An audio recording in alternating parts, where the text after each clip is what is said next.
Hi, everyone. I'm your host, Raj. Welcome to Leaders Unplugged. In today's episode, we have Dr. Jasmine Begum, the Regional Director and Chief Legal Officer of Microsoft. Dr. Jasmine, welcome to our podcast. Thank you, Raja. How are you? I'm good. How are you? I'm good. Excited to be here and learning from you and sharing my experience too. Thank you. Uh, let's start with your role in Microsoft. You are a Regional Director and Chief Legal Officer for ASEAN. That's a big role. It's a very regional, big role. What does that entail, actually? We live in very exciting times, and I have a very exciting job. And my exciting job entails bringing together the intersection between technology and policy and helping governments progress, especially when shifting from analog policies to digital policies. In the region and maybe even in the global south, we see a bit of a slow shift when it comes to policy moving from analog policy to digital. So my job and my team, we basically go out and advocate and work with governments to ensure that at the end of the day, there is catalyst and global digital progress. And global digital progress is not hinged entirely on the technology bit. It actually works only if you have policies that are progressive. And our job is to help governments to do that, to get into a progressive policy, progressive and agile policy making. How big is the gap today? The spectrum in ASEAN, different countries have different maturity in the policy life cycle.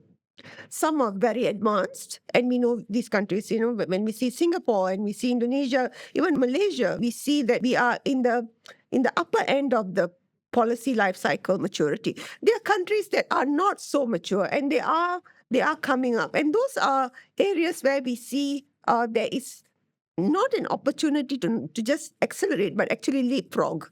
And I think one of the greatest learnings we had was with cloud policy.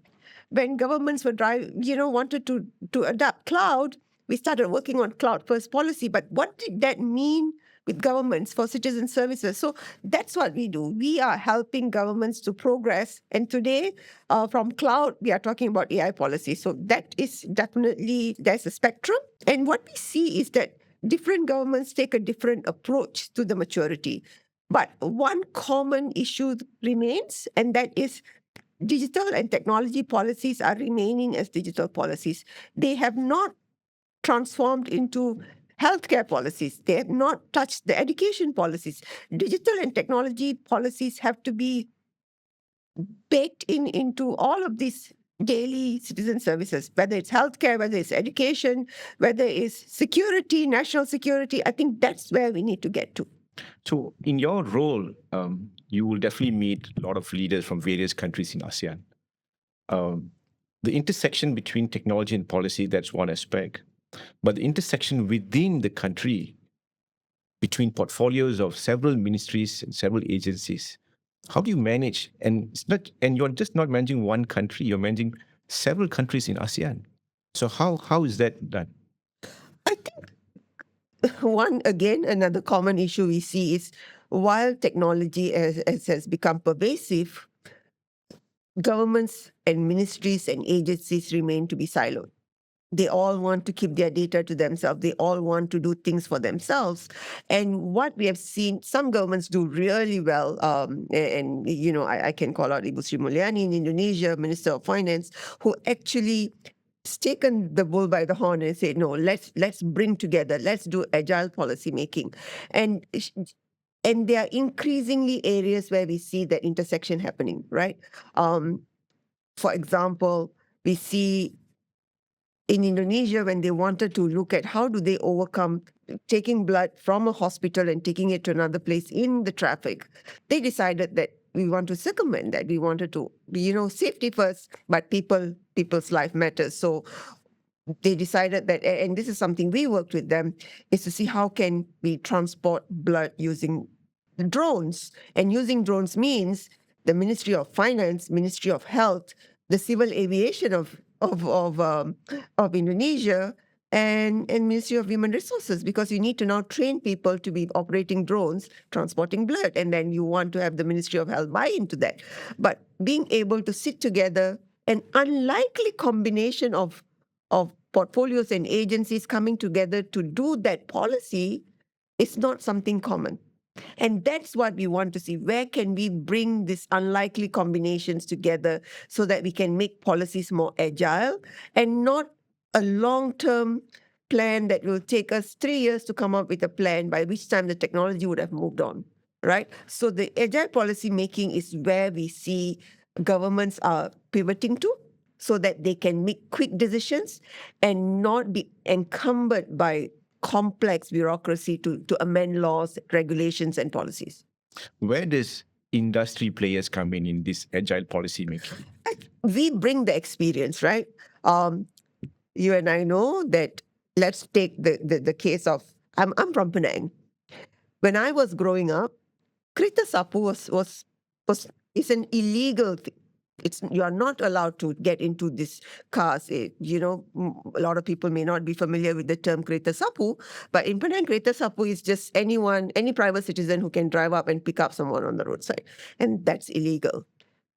Fast forward 40 years later, we have all of these social enterprises that have come up with mobility solutions that allows you to order a car that has now moved from Kreta Sapu to a business model that's this digital economy, right? So where we see that intersection is industry today is driving whether because citizens have become more discerning, right? And people want instantaneous response. They want solutions now. They want to have gratification now because we live in an instantaneous gratification world. So the industry is revolutionizing serving the needs of the people, and governments are catching up on the policy, which then puts us in how do you accelerate innovation without impeding innovation, but at the same time making sure there are guardrails. How do we ensure there are enough guardrails to protect people, but without impeding innovation? So that's the fine balance, which I understand governments need to play, but that's where industry is changing the landscape. I think you brought a good point in terms of guardrails, right? In today's world, that term has become like a mainstream word today because of artificial intelligence, AI. There's a lot of hype, a lot of excitement. At the same time, there's a bit of risk that people think. Where do you see guardrails are being built?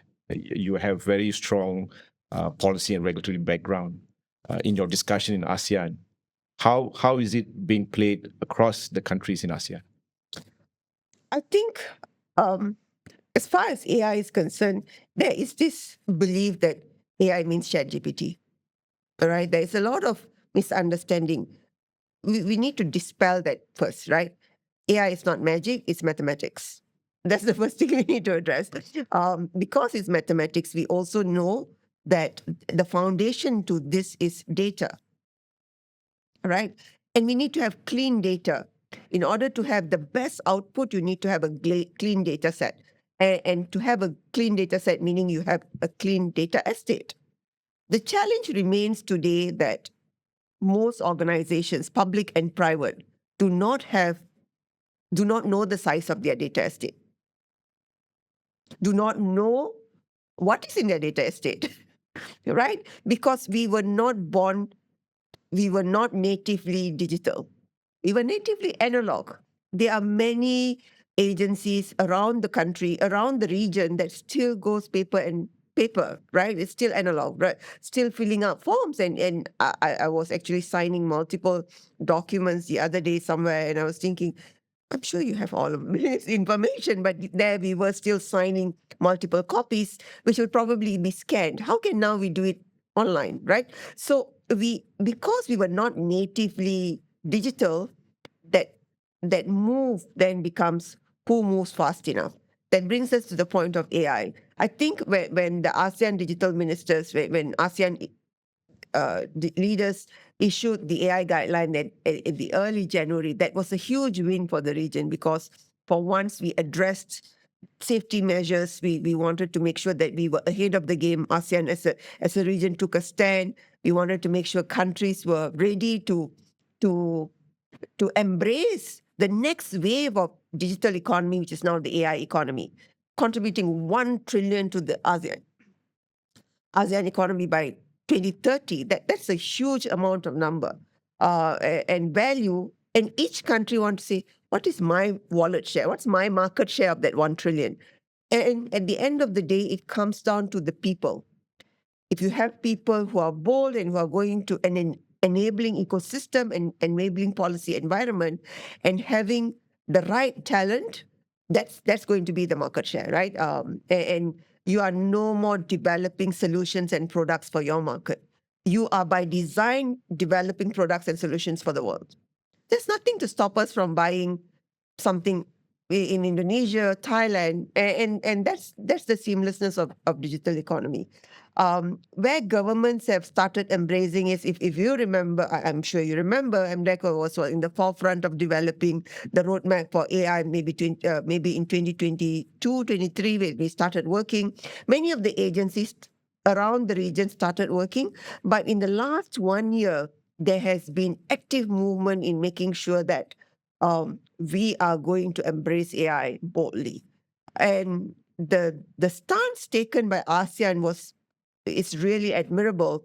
While we see EU closing up, ASEAN took this stand. We want to be an enabler. So ASEAN, Malaysia, and the countries in the region are in an amazingly sweet spot to be that driver of the next AI economy wave. You spoke about talent, and there was an announcement by Microsoft to train 2.5 million people across ASEAN. Yeah. What's that role now moving forward? Would that number increase? Do we see more people already onboarded, or is there a huge gap before we meet that number? I think because of the distribution of people across the region, we see uptake in some countries more than the others. But what is consistent is that there is a huge realization that in order for us to be more competitive, we need to make sure that our people need to be trained and to be upskilled, reskilled, and become more competitive. People are our biggest competitive advantage. They are also our renewable resource, most important renewable resource. What we have seen is there has been a huge uptake. In Malaysia, we announced that we are going to train up to 850,000 people. And we work with partners, whether it is ASEAN Foundation, ASEAN Secretariat, or in countries, we work with local partners, including BGBG in Malaysia, that actually goes out not only to do the training in Malaysia, but also other countries in the region. They too have become regional, bringing their expertise. So we work with partners, we work with universities, we work with agencies, including MDEC, we work with also Talent Corp, we work with HRD Corp, all of these other agencies in every country. We work with MCMC. Most recently, we announced our partnership with MCMC. AI Teach was announced. In Indonesia, we work with Kominfo. In Thailand, we work with MDES. So we work with all of these different agencies and ministries because Microsoft cannot do it alone. We bring the resources, we bring the content, but we still need to be able to scale. And that scaling is made possible through our partners and government MOUs. In building these people and talent across ASEAN, where do you see the biggest challenge that we have today? I think, and this is very close to my heart, I want to be able to see women getting into AI, right? I want to be able to see how do we encourage people with disability who, how do we bring this more pervasively to people, especially people with disability? Technology is an enabler, and I think we can do more to create job opportunities for people who are not as mobile, and to be able to bring some of the skilling and so that they become an important part of our national economy and regional economy. And that is where my aspiration is to see how many people can we provide, and how can we ensure that they are skilled, upskilled, so that they can be employed and be gainfully employed and not underemployed, right? So that's my vision and aspiration. where do you think private sectors can play a role in this? I think we need to talk about it. It's the biggest challenge I see today is in many countries, disability continues to be under the Ministry of Welfare. It remains a case for charity. It cannot be a case for charity. It has to be a case for economy. 2 countries in the world that have placed it under economy. And I think Cambodia, very proud to say that Cambodia is one of those countries in the region that has actually mainstreamed the case for disability away from charity into economy. And I think we need to be that advocate. We need to lead by example. We need to have programs that builds in inclusivity and ensure that people with disability are hired. And technology is that one opportunity where I think it lowers the barrier for people. And I think that it's also an opportunity to make sure that we are consciously including them in our skilling program. But do this happen very naturally, or it has to be induced? And what makes it difficult, or what makes it easy for us to execute this? It's not easy. It is not easy because many things, right? We need to ensure that children with disability are mainstreamed into schooling environment. We need to ensure that children grow up seeing people with different abilities and study together. We understand that we may not be able to take 10-20% of the people, but if we can take 80% of the children and put them in the mainstream school, children will start seeing that, to normalize and say, hey, he has a different ability or she has a different ability than me. And learning to even see children grow up. And if you don't grow up seeing this, in your mind is, everybody is an able-bodied person. And that doesn't bring you an instinct to work with other people who are different from you. So to me, it starts at school. We need to be able to do that. And then at the universities, how do we ensure that our systems, our learning LMSs are, accessible by design? I was told, somebody was telling me, and I sit on many universities and boards of governors, and I asked, how about your learning management system? Oh, no, ours is 20 years old and it is not accessible. And this is 2025. And that's just an LMS. We're not talking about AI, right? So how do we now, the cost of technology has been lowered. So we should be encouraging industry, universities, governments to build this. We shouldn't even be thinking about it, right? We should be doing that by design and saying, hey, if you're going to have education system, that how do we ensure that the learning management system are accessible? If someone is blind, how do we make sure that they would be able to access it? So that's where I think if you don't build this, how are you going to there won't be a foundation for you to get them to the skilling part, right? So even if we build skilling programs that are accessible, you still need the foundation. So it doesn't, the barrier has to be lowered, front-loaded, so that they could get to where we want to get them. You are from Microsoft. Microsoft is a very innovative organization. We see that very often. Where does Microsoft sit in this assistive technology, so to speak? If you can share some of your... Absolutely. Inclusivity and accessibility by design is what we are committed to.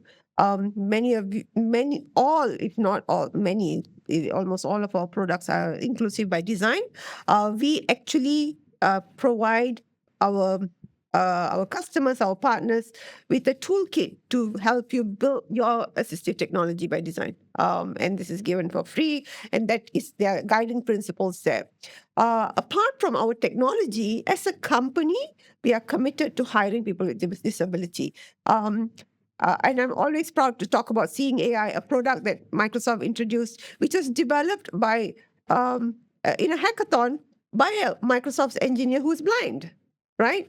Sakib Sheikh was actually invited by the government of Malaysia to present in Malaysia, and he became blind at the age of 7.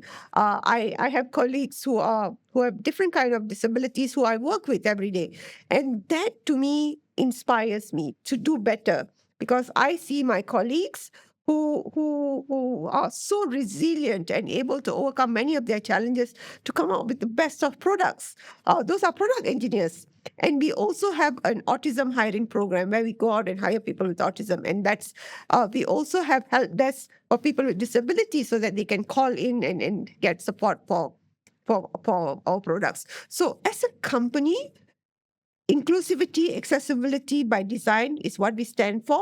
And it has given me a platform to continue to advocate my passion to mainstream disability into the economy. And I'm really thankful to Microsoft for that. Dr. Jasmine, can you tell us how did you get yourself involved with this policy work?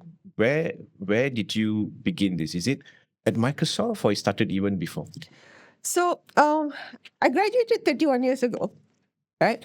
As a young lawyer, I was very idealistic. Like, I'm going to change the world with my law degree. And of course, I went into a law firm. I started out at a law firm as a practicing lawyer, actually as a litigator. I was a litigator. And I realized early on that it didn't give me the ability to serve people. And I wanted to serve people. I wanted to be able to make a difference in the legal spectrum, but not from a practice perspective, but more from a developmental perspective. That took me to some work that I did with the UN before even finishing my master's. That eventually opened up an opportunity for me to get a job at the Office of the Secretary General in the UN in New York. And that's how I got started. And I started as a developmental person. And if you ask me today, I'm a diehard developmental policy geek. That's what I do. And I live and breathe developmental policy because that's where I learned my passion. Serving 7 years in the UN, starting out whether looking at gender mainstreaming issues, education policy, and then, of course, the reconstruction work, which was my final project in Aceh. That opportunity of being able to contribute meaningfully through my developmental policy work was where I started. This was 30 years ago. Internet was not pervasive. I would encourage young people today to dream big. If 30 years ago I could land myself a job in the UN, young people today can dream big to be able to get into these multilaterals because the experience that comes from multilaterals is unparalleled. If your ambition is international relations or multilateral, pursue them. Make sure you complete your master's, have more than one language, and pursue them passionately and keep looking for opportunities to either do internship or pursue different opportunities even here in Malaysia. We have a UN office here, we have UNDP here, we have UNICEF here, we have World Bank here. So trying to get ourselves out of our comfort zone and get into these multilaterals because the experience is unparalleled. Can you share some of your personal experiences with UN? Absolutely. I was very fortunate to be able to serve in Saudi Arabia, opening up banking counters for women to do banking. I was able to work in Afghanistan to open up schooling for young women. This was during the first rule of the Taliban. I was also able to do the reconstruction work in Aceh. I was part of the negotiating team. One of the area of work that I do is conflict resolution and negotiation, and I'm a peace builder. So I was participating in the Kashmir negotiations. I also took part in the Bangsa Moro negotiations, and finally, I did take part in the Aceh GAM negotiations. So that's another area. So in UN, I took care of three big areas. One was the gender mainstreaming work, the other was education, and finally conflict resolution and peace building. And I'm part of the She Builds Peace program. What would make a person employed by United Nations? I think the agility and the mindset, being able to be highly adaptable, being able to think on your feet, being able to be spearheading and leading projects. You don't get much time to think when you are put in a conflict situation, being able to pursue that. There's a lot of research work too. It's not like you're going to be in the frontiers of war all the time, but being able to create that, being extraordinary then becomes even more important. to be able to get to that level. And more importantly, I've always been inspired by our own women who have been in the UN, whether it's Tan Sri Jamila, whether it is Datuk Maimuna, who's the current mayor, who was the head of UN Habitat, all of Tan Sri Mazlan. These are women who have done it, right? And just thinking and reflecting back, what took them there? What took them there was being extraordinary. None of them were ordinary women. So be extraordinary, being bold and having a vision and dream and aspiration and taking Malaysia to the international platform, right? You can do it. Anyone can do it. Just it's sheer hard work and having that vision. And most importantly, learn ferociously. Don't stop learning. Be a serial learner.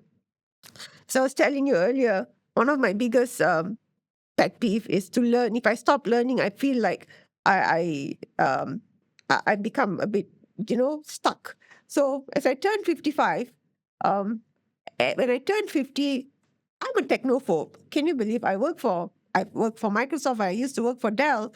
I'm a technophobe. I have deep phobia for technology. So I decided to challenge me, and I said, when I turn 50, I'm going to make sure that I will do a cybersecurity skilling. So I did SANS 301, also crazy, with a passing mark of 85%. At 55, I thought I was going to go and do a space law certification. And I did. So embracing that learning as a sport.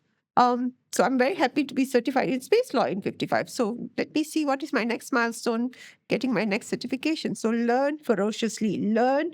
If you have a technical degree, do a social science degree. If you have a social science degree, go do something that's able to complement that technically. The opportunities that are coming out of AI economy, cybersecurity, data science, large language model, local language models, it's in abundance. Don't be stuck in the way. Don't be blinkered. Don't sit in a box, And that's what I'm grateful for in Microsoft. They give me this opportunity to do what is right and be bold. So You spoke about having multiple or variety or mix of academic background. Do you think the academia today is driving towards that kind of content and teaching? no, unfortunately. Technology, as you know, is still a faculty, right? It's the IT faculty. Whereas we know that IT is applied in healthcare. When are we going to teach technology in in the medical faculty? When are we going to teach technology in the law faculty? We need to be able to bring that intersection. I'm not saying don't have the AI, the coding, and all of that, but bring the real life cases. Because imagine you are a student in the IT faculty, you have one data. This data could be the data for dengue that happens every December. But then, because you're looking at it from a technology perspective, the data comes from health, right? Medicine. How can you now work with the medical faculty to say, okay, this is the data. We are now able to predict the spread of dengue in X area. But what does it mean to the person in the medical faculty? How do we now do preventive or disease control? Can you imagine? Because you have one truth, whether it's technology or healthcare, it's one truth. But how do we now bring this together and turn it into a solution? That's where we are not doing enough. Back to AI now again. AI is a mainstream topic today. Mhm. And we want to bring AI to various segments of the society, business, and government. Where do you think industries can come forward with partners like yourself and government in mainstreaming AI? I know you spoke about data, that's one, but in ensuring the safety part of AI, where do they play a role? Because innovation versus safety, I think it's on both sides of the coin. Mhm. How do they balance this? Being able to understand what are the basic values and principles, right, of any product development. product development life cycle has some core principles. If you are going to overlay that with an AI, so the responsible AI model comes into play. If you look at Malaysia's AI roadmap, it talks about the 7 principles, and that is inclusive of fairness, justice, security, privacy, and all of that, and ensuring happiness. So we need to have that as a foundation. If that's the foundational model, what is it that you want to keep safe, right? You want to make sure people are safe, they are not vulnerable, and how do you make sure that also, and because data is a foundation to the work that we do, large language models, we need to ensure there is no bias built in. We are all humans, and that's why it's important that companies that are going into building AI need to ensure that they have ethics officers, they have a committee that evaluates these products, ensures the safety of it. But more importantly, what I've seen done well in countries like Indonesia is they have partnered with the government to set up a sandbox to test the safety of it. So we have had OJK, which is the financial regulator, will come and test some of these solutions in a safe environment and make sure that it is hardened before it goes mainstream public. So with AI, yes, we can release, but I think we need to have that sandbox or a bit of a testing, a bit more of a testing, and making sure that we have tested it with all of the different, whether it's age group, whether target audience, demographics, and we need to be thoughtful about that because we don't know the extent of what it could go into, despite all the parameters, right? We want to make sure that we don't impede innovation, but also enable, provide that maybe a small SME that wants to specialize, I don't know, a product, they may not have the resources, right? But if there is a common sandbox that could be used to do testing, then the cost of that product becomes less, but at the same time, they would have met all of the standards and requirements, right? Like, have we tested it enough? Is it safe for public consumption? So that, I think, is where today SME owners may not be bold enough because, one, they won't have access to the data in developing their products. Two, how do they test it? That I think remains a challenge. I think that's a good point. I've met some companies, especially startups in AI. They have good products, very innovative, but for them to start some of this product, they may need some support from the government, not from a funding point of view, but more from a policy regulatory point of view. For example, as you said earlier, if you talk about tech, it's not about tech policy. It's about policies of education, healthcare, Financial. yes, and so on and so forth. How do they start this conversation with the government? That's number one. Number two is, at ASEAN, do you think the governments are ready to pilot with private sectors, work in tandem with them to try out some solutions? I think Indonesia has done well. When President Jokowi announced Indonesia to be a startup nation, he really drove that agenda. And today we saw the first Decacorn come out of Indonesia. And I think even them, when in partnering with Microsoft, when the government Cominfo decided to partner with Microsoft to create this sandbox, it was very interesting to see how government was encouraging other government agencies to come and try this, right? And in fact, infuse a startup mentality in the agencies that were trying it. Don't come with a stoic mindset of, oh, I need to do things in a certain way. Be open. And that, I thought, was fascinating to me. And I think some governments are beginning to recognize that SMEs cannot function in the way they used to, right? SMEs that are born are digital by native. They are not the way they were used to be. And we see that a lot of consumption economy becoming mainstream. And in consumption economy, they realize that the consumers have a lot of expectation and they want to keep innovating. And in order to be able to be innovating, that regulatory landscape has to be agile and open, but with clarity. Like, really, what is it that we want to achieve? What's that outcome of that product? And we are seeing that a lot of public services are now moving on to to the AI platform, driving AI economy, given that the huge contribution we have seen in India, in Jugalband, as a solution where the farmers who need to consume services, government benefits or subsidies, uh, if someone is in Rajasthan and they need to understand they can talk into their mobile, and the AI would actually respond in their local language, providing them all of the information, helping them apply and helping them get their subsidies. So it is fascinating that governments are beginning to embrace this for their citizen services. You spoke about small, medium enterprises. Today, I think post-COVID, the awareness of digital is higher compared to about maybe 6-7 years ago. With technologies today, the cost is becoming lower and lower. However, the communication of technology advantages for the SMEs has to be simplified and conveyed to the extent that they understand why they need this. Where do you see this happening more in this region? I must bring the example of Singapore. In Singapore, the government is for legal firms. Legal firms are not big. You have the large firms and you have the smaller firms.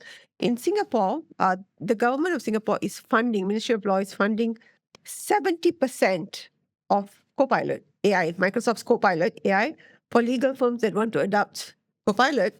Government is subsidizing 70%. They buy it from us for full price, and they are reselling it to the firms for 70%. Wow, that's how traditional is the legal fraternity, and that's how they are fueling adoption, because they want lawyers to do high-end work, and lawyers in Singapore are doing high-end work. They are a regional hub, whether it's financial sector, manufacturing sector, they do advanced work. So I think it's brilliant for the Singapore government to actually encourage one of the most traditional sectors to adopt AI. So I think that's one example we have seen. We also seen AI being encouraged to be used, maybe not subsidizing of AI, but enabling policies, encouraging companies that have adopted AI to get a higher star rating. If you are a SME and you infuse AI into your product, you will get maybe 2 extra stars, which allows you to get a better loan from the bank. So governments have become very innovative in encouraging government SMEs to adopt AI. Do you think SMEs today and SMEs future would be a very different entity altogether in the next 5 to 6 years as technology advances, AI advances, and more so when younger generation become SMEs and they're more digital native than today? What's the trajectory like? How do you see this moving forward? I think I do believe that SMEs of the future will largely be digital pronouns, right? We are going to see a lot of these products being tinkered in their own rooms, tinkered online. They may not be working in a garage, but they were definitely doing their digital garages. They are tinkering, they are trying. We see this in the way services is being rendered. Whether you are a writer, whether you are a musician, a lot of these services now becoming available online, right? So the entrepreneurs and SMEs of future will look very different. The reason being also the consumer expectation. There is a huge expectation of instantaneous gratification or instantaneous response. Today, if we want to book a hotel, we look at a TripAdvisor. A TripAdvisor was not a business. Traveloka wasn't a business, right? But here we are today, being Booking.com. How do you now look at Airbnb, Booking.com, and all of these platform services? The platform economy is fascinating for sure. But let me just pivot slightly. and talk about social influences. The social influencer economy in Malaysia today, I think if I'm not wrong, if I last checked it, it's about $8 million USD, right? And who would have thought as a social influencer, an influencer economy is going to contribute to the country? And today we are looking at a person like Khairul Amin and going, that's a good fellow. I want to buy his brand because he's trusted. So the future of SME is going to be largely influencer led, right? And largely it's going to be transactional. Like, I'm going to buy because I believe this person and because he comes with these principles. So SMEs are already changing. The pace of SME is changing because of the influencer economy, but the future of influencer economy is going to further shape the SMEs, right? Because in the case of Khairul Amin, interestingly, he has a factory in Kelantan, physical, and he's doing the CSR work that he does. How is he different from any other SME? But you will not stop to say, call him an SME. You call him a platform economy. So platform economy is going to be central in the next wave of SMEs. But how do we now harness that and make sure that the 1 trillion AI economy is driven? The new AI economy is going to shape the next wave of SMEs. I know I spoke for very long, but I hope I made sense. No, yes, you did. Perfect sense. I think today SMEs are, on one end, they are thriving because of tech. On one end, they are also not there yet because of other issues, not just funding. There's issues of infrastructure, some policies, etc. But I think there's a need to balance this. Now, moving on to you, Dr. Jasmine, as a leader, right? You now chairman of MIMOS, and my heartiest congratulations to you. Sure. What is it like driving a large organization like MIMOS from a non-executive chairman point of view, from your experience? When I first walked into MIMOS, the first thing that struck me was the people. And I'm in awe of the people in MIMOS. These are brilliant people, very smart, very hardworking. And if you go to MIMOS today, there is this research area that MIMOS has its own set of hidden women, not just like in NASA, but also in MIMOS. We have a large pool of women scientists hidden there. And I'm going, oh my God, how do I talk about you? So here I am talking about them. The people inspire me. I was supposed to deliver the amanat as a non-executive chairperson, and I said, wow, how could I do that? And I said, what's your amanat to me? And I will try to work on delivering that, right? These are hardworking people. They want to drive. We in MIMOS want to take MIMOS to the next level. We have a lot of resilience. We want to deliver. We want to partner the nation in delivering the next wave of technology. And again, I would say MIMOS has some of the best minds in the country in research and development and science and technology. And we are very blessed to be able to work on cutting edge technology every day. And that's our main mandate. And so I'm really, really privileged to be able to serve my nation through MIMOS. Sitting in the board of a large organization, there's always an agenda of inclusivity in the board. I think you have spoken this quite widely on many platforms. What's your take? My biggest pain is we need to get more women onto the board, yes, but we need to get younger women into the board.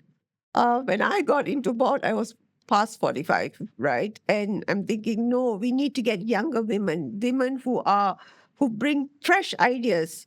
And you know, the idea is, we are giving you a seat at the table. It's not about giving you a seat at the table. Women today are building their own tables. Thank you very much, right? But we need to give them seats at a much earlier point so that they can bring a fresh perspective. And a fresh perspective today is non-negotiable, because if you want to be competitive, you want to drive change, you cannot have like-minded men sitting together and thinking they are providing solution to the world problem. We need to bring different perspectives. And that to me is an important agenda that I drive and I talk about passionately. Not very popular, but I'm okay to talk about it. Your experience talking to younger women today, where are they? They're very inspiring. I have been, given the work I do work with a large number of women across the world. I'm an ITU mentor also. So ITU, as you know, is part of the UN. I mentor women here. More than me mentoring them, I have been reverse mentored too. They have inspired me to do great things every day. And women today have the right mindset, hardworking, wanting to make a difference, and do not fear change. Right? They have demonstrated great growth mindset. What we need to give them is that opportunity to prove themselves.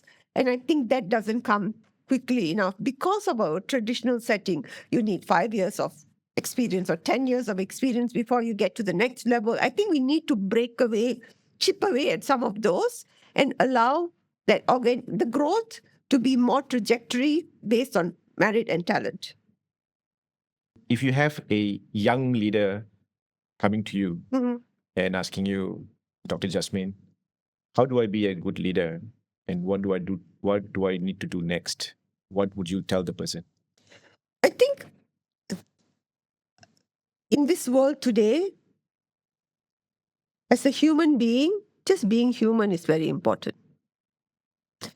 We think we are human beings, but we have stopped being human.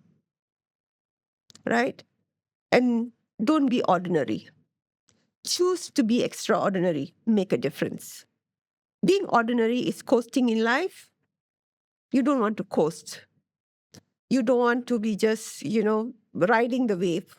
You want to be extraordinary. And those are the two things. Being human and being extraordinary, to me, is going to be able to make a difference. Dr. Jasmine, I really enjoyed this session with you today. Conversation is amazing. Your experience is so deep. Hopefully one day we can invite you again for another topic. I'd like to thank you very much for your time today. Thank you, Mr. Raja, and really a pleasure to be here. Thank you to MIM. Thank you to you. Thank you for all the prep work. It's a privilege and an honor to be here today, and I hope to continue to see the growth of MIM. Thank you. To our audience and listeners, we also like to thank you very much for being with us today. I'm your host, Raj. See you again. Bye.